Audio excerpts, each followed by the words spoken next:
Greetings everyone, MK Mueller here with Miracles Guaranteed, and I get to talk today about how I found my beautiful, perfect hometown. So we've been talking a lot about intuition and taking the risk of listening to that little voice inside that often doesn't make any sense. It's your gut talking. There are actually brain cells in your gut, and it's your gut talking rather than the brain cells in your head. So here's one more example of how that worked in my life. I was living in Fort Myers, Florida, which is where my parents had a condo when I was growing up. So I knew the city, and I thought, oh, perfect place to move to, right? Wasn't for me. It felt like an artistic desert. There was very little theater. I think there was one little community theater and one professional theater, and that was it. And it's a pretty large city for that few theaters. I came from Omaha, Nebraska, that had 9 theaters, and so if you wanted to try out for a play, you had a choice of, well, which of the 9 shall I audition for, right? Or if you wanted to go see plays, obviously. So it wasn't just the theater, though. It was the music scene and the art scene and the museums, and I was just feeling like a duck out of my water. And I was living near water for a reason. I wanted it all, right? I wanted to find my perfect retirement community. So I was renting in Fort Myers, and I knew that I'd find it. So about every other weekend, I'd just go driving. I'd go up and down the coast, or I'd go into the middle, near Orlando and Ocala and some other fun communities here in Florida. Nothing was calling my name, and I was very clear about what it would feel like when I found it. So one day, and just going along with my life, a girlfriend asked me if I wanted to go to a meditation in Sarasota.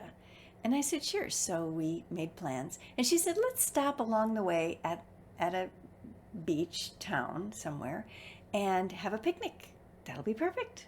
Okay. So we left about 4, and about 5 o'clock we started looking for some place to pull over, and we weren't finding it. You can't put beach or Gulf of Mexico into your GPS. It just doesn't work. And the signs weren't saying beach this way. Now, we knew the beach was that way, but we'd get into these little towns and we couldn't figure out which way the beach was. Now, obviously, we could have asked, right? But it was 5 o'clock and everybody seemed like they had a place to go. There weren't any pedestrians at the time. And so instead of pulling up next to a car or running into a gas station, we just said, oh, come on, we can find this. Well, we didn't. We found this little town and we went the wrong way. Obviously, now that I know the town, the beach was that way and we went that way over a bridge, over a canal. But once we got to the other side of the bridge, we saw a picnic table and we said, well, we get to sit on water, right? There's this nice canal. So it's a big, beautiful canal. And so we sat down and set up our little picnic foods on the table on this canal.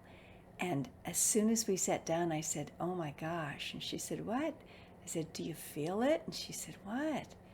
And I said, the energy. It just feels so good here. And she said, I don't even know where we are. I said, I don't either, but I'm moving here. Literally, my words. I don't know where we are, but I'm moving here. Within 3 months, my lease had come up. I got out of my lease. I found a place to rent in Venice, 6 blocks from that picnic table. I've lived here now for 6.5 years, and I know Florida really well now. There's a lot of places I could live. I'm, talking to you online. I could live anywhere near an airport, basically. This is the perfect town for me. And I wrote an article for the newspaper recently, and I called it A Mediterranean Mayberry. Very little crime, not much traffic, lots of healthy seniors, lots of pickleball, and lots of arts, not just here, But 20 minutes away in Sarasota, I have access to probably 12 theaters. And Sarasota is only twice as big as Venice. Neither one of these communities are all that big. But they are, I found out now, we're called the Culture Coast. Oh, I found it. Listen to your intuition, dear hearts. It'll take you home.